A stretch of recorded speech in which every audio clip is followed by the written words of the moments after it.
Hello, welcome. So nice to see you here this evening. Welcome. Tonight we are going to be speaking about the reasons why you are struggling with losing weight now in perimenopause. So I'm so pleased that you're here because it is something that came up as a winner on a recent poll that I did in my group, and so it is absolutely brilliant that I'm going to be speaking to you about this evening. So let me just get my ducks in a row here, and if you are catching me live, then let me know where you're watching from, and tell me what it is that you are struggling with most. So I'm going to just check on my other phone to see what is going on there, and good, let me know where you are watching from and how what you're struggling with. You can also let me know in the comments if you can hear me and if the sound is clear. So hello Abigail, welcome. Thank you for joining me this evening. So nice to see you here. And hi Jeanette, awesome, lovely to see you here. Thanks for joining me. I'm so excited about what we are going to cover. So I've reckon this is going to be about 20 minutes, maybe 25. If you've got questions, then put them into the comments, and I will answer them as we go along during this training. And if there are any more, then I'll answer them at the end. So Abigail says struggling with weight gain mainly and fatigue. So this is so great that you're watching this training this evening, because we are going to get clear on why there's weight gain and why there's fatigue. So the first reason I want to share with you is that our body composition is changing, and it has been doing so since our 30s. Now what's really interesting is that we are losing up to 8% of our muscle mass every decade. And now that doesn't sound like a lot. 8%, what does that even mean? Jeanette says I'm struggling to focus, weight gain also. Okay, great. Hi Mary Ann, welcome, so glad to see you here. So now 8% doesn't sound like a lot. I mean, what does that look like? So let's talk about this in real terms. If you weigh 75 kilograms and you have a muscle mass of 45%, that means that you have roughly 34 kilograms of muscle mass, meaning that the rest of you, which is 41 kilograms, is made up of fat mass. Okay, so if you've got fat mass, then that means that you aren't metabolically active. I think I have somebody come and say good night to me. Just a moment while we say good night to the short person. Good night, my short person. Sleep well. See you in the morning. Love you. So if you have more fat mass than muscle mass, then you are not metabolically active, and it means that you are more effective at storing fat, storing energy, than you are at burning energy. So if you're losing muscle mass 8% in a decade, by the time you hit 40, you will have lost about 3 kilograms. And so that means you've lost 3 kilograms. You're still weighing the same, 75 kilograms, but you've now gained 3 kilograms of fat mass. So let me know in the comments if that is just a huge wow wake-up call. Hello Tammy, welcome. Thanks for joining us. So glad that you're here with us. It's getting interesting this evening. So that is the first reason that you are struggling to lose this weight, is because we are losing muscle mass. And with the loss of muscle mass, it is being replaced by fat mass, which is not metabolically active. We need muscle to be metabolically active. So let me know, is that like a huge aha moment for you? All right, awesome. Tammy says wow. Jeanette says wow. Yes, it is wow. All right, now let's get into some other reasons why you are struggling with the perimenopause, stubborn belly fat, weight loss situation.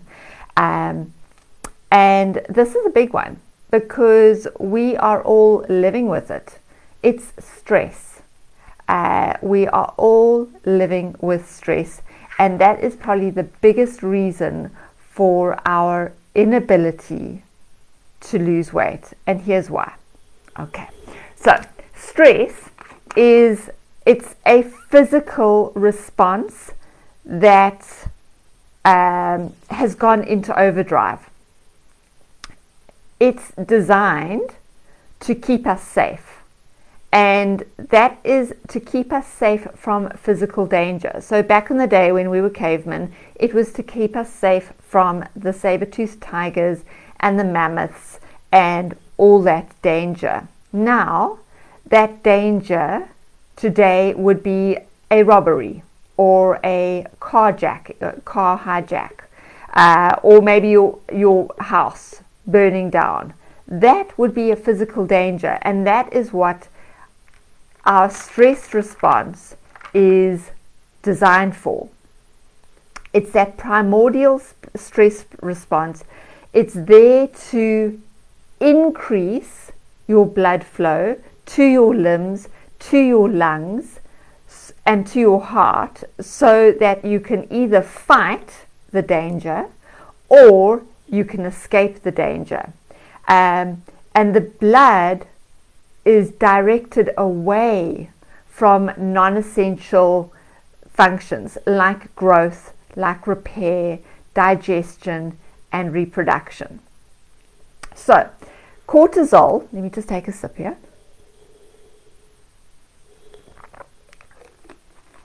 Cortisol is your number one stress hormone, and it controls, amongst other things, it controls your digestion, it controls your sleep-wake cycles, your immune response, your physical activity, your blood pressure, and it raises blood sugar levels.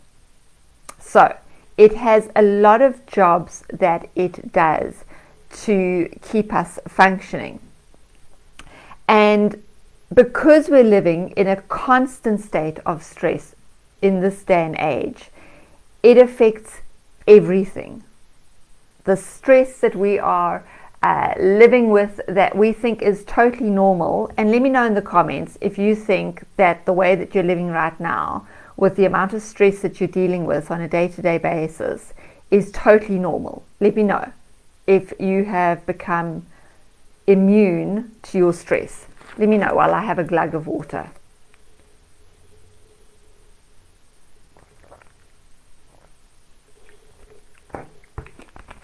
Okay, so it's totally not normal. And so the stress is going to affect your sleep. It's going to affect your appetite and your food choices. It's going to affect your energy and your metabolism. And it's also going to affect your reproductive hormones. So let's get into this. So when we have too much cortisol, then we can get to a point where we feel tired and wired. Hands up. Put a 1 in the comments if you feel tired but wired. And what is Tammy saying here? Tammy says life should slow down, but it feels impossible to slow down the hamster wheel. I know. So true, Tammy. That hamster wheel seems to just get faster and faster and faster. And the thing is that if it goes so fast, the hamster's actually going to spin off the wheel, right? So yeah, hands up, leave a 1 in the comments if you have noticed that you are feeling tired but wired. Like you're so tired, but you can't settle down, you can't calm yourself down and just rest. Okay, and Jeanette says 1. So when you're feeling tired and wired, it really impacts your sleep and the quality of your sleep, because you don't sleep as well as you should. And maybe you fall asleep, but then you wake up at 3 a.m. So let me know in the comments if you are waking up at 3 a.m. And then you toss and you turn and you eventually fall asleep at 4:30, and then your alarm goes off at 5:30 and you are just like, oh, I can't believe it, I can't do this day. So when you're not getting good sleep, then it affects your appetite the next day. And when we've had bad sleep, and I know this from my personal experience, when we've had bad sleep, then we tend to make poorer food choices. We tend to grab the foods that are high fat, high sugar, high carb, right? Let me know in the comments if that is what you have experienced. And when you are grabbing those foods, you're grabbing them because you believe that they're going to give you energy, right? I mean, it's not like you would normally grab the chocolate muffin, but you believe that it's going to give you energy, and so that's why you eat it, because you had such a terrible night's sleep and you just need something to keep you going. So what happens then is that you then set yourself up for a sugar roller coaster. You go down the sugar alley and you land up on the sugar roller coaster. And what that looks like is, Jeanette saying, yep, yeah. What that looks like is let's just use this chocolate muffin, keep going with that. You have the chocolate muffin, and that signals to your body to release insulin so that the chocolate muffin, which is now digested into glucose, its most basic form, the insulin is released so it can move that glucose out of the bloodstream and into your body cells, so that your body cells can use it for the purpose of energy, to repair, to grow you, to help you to function throughout the day.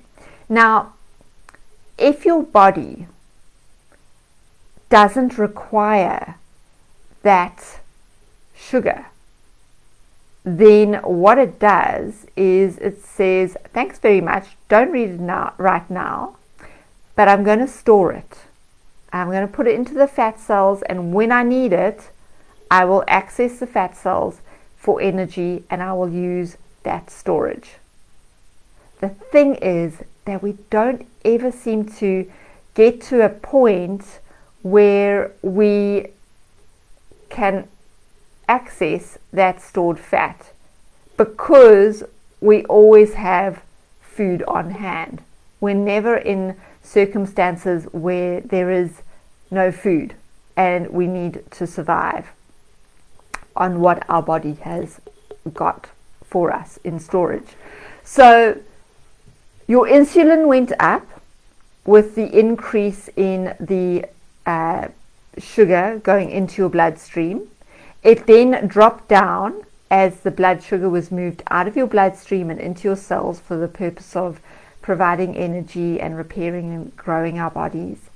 And with that drop in insulin, there came a point where there was an increase in your appetite and an awareness that, oh, you need more energy.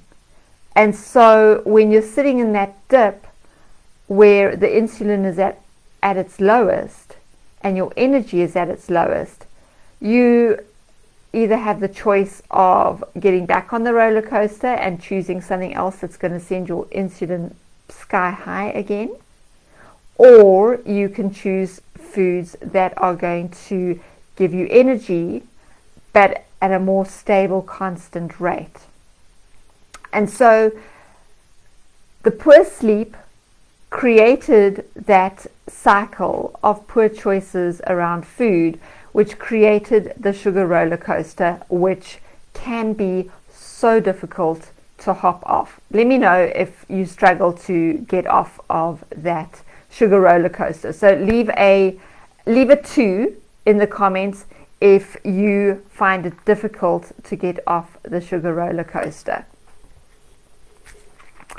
So if you're just joining me, welcome. Let me know where you're watching from, and if you are watching on the replay, then leave a hashtag replay in the comments below. So the next thing that is going to affect your ability to shift this stubborn belly fat is your metabolism. And how often have we heard our friends and sisters and cousins saying, it's my metabolism. My metabolism is just so slow and I can't lose weight because of it. Must be something wrong with my thyroid. Here's the thing. There is something wrong with your thyroid, and it's because of cortisol. It's because of the stress that we are putting our bodies under that has led to this dysregulation of your metabolism. So thyroxine, which is your thyroid hormone, that determines the speed at which oxygen and food react to release energy into your body. So when you have cortisol, which is when you've got high cortisol, and you've got high cortisol because you're under stress, the brain signals to your thyroid to make less thyroid hormones, because it takes a lot of energy, or a lot of energy is required by the hormones to get the various functions done in the body, like growth, repair, converting food to energy. And so if the body is stressed, it needs whatever available energy there is to act upon either the fight or the flight. So stress is slowing down your metabolism because you need to conserve energy. So let me know if that was just like a mic drop moment. Boom. Leave a 3 in the comments. Tell me that was just like holy smoke. Right, now when I speak to women for the first time and I'm talking to them about hormones, the hormones that come up most often are, oh yes, my female reproductive hormones. Those are the hormones that are causing me to gain weight and have this stubborn belly fat. Now, they are the tip of the iceberg. There are all these other hormones below that are influencing and affecting the tip of the iceberg. Okay, so stress affects progesterone production. The body is designed to survive, so it is going to prioritize survival over reproduction. Okay, so the body is going to use the precursor to cortisol, which is also the precursor to progesterone, to make more cortisol to keep you alive rather than worrying about whether you can reproduce. So that means that if your body is not if your body is making more cortisol, it is then making less progesterone. Okay, and when you have less progesterone, then you experience weight gain. You experience hot flashes, you have brain fog, and you start to notice that there is anxiety coming into play. So let me know if any of those symptoms are showing up for you. The hot flashes, the brain fog, the anxiety, the sugar cravings, or any cravings for that matter, sugar or salty, and we know that the weight gain is rearing its ugly head.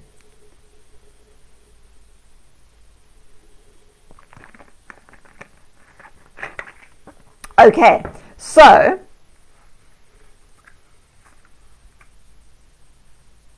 high stress means that there's going to be more cortisol produced, which means there's going to be less progesterone produced. Progesterone is the timekeeper for our menstrual cycles. It is only when there is sufficient quantity sufficient quantity of progesterone that our menses takes place. Okay, so if we're under all the stress and cortisol is stealing the precursor to progesterone, that means that it takes our body longer to build up the progesterone so that we can have a period, which explains why some have erratic or irregular periods, because the progesterone is taking longer to build to its crescendo. Let me know if this is setting off light bulbs, because those are the five reasons why you could be struggling with weight gain in this period of your life. So let's just recap these 5 reasons why there is big issues. The first one is our body composition is changing. So we are losing muscle mass at up to 8% every decade from the time of 30. And so if we do nothing about improving our body composition, it means that we just become more metabolically inactive, and that makes it more difficult for us to shift stubborn belly fat. Then the next reason is stress and the cascading effect it has on the rest of our bodies. So it has a cascading effect on our sleep-wake cycles, and it impacts our sleep. And because it impacts our sleep, it's impacting our food choices and our appetite the next day. And because it's impacting our food choices and appetite the next day, we can go down the sugar alley and land up on the sugar roller coaster. And then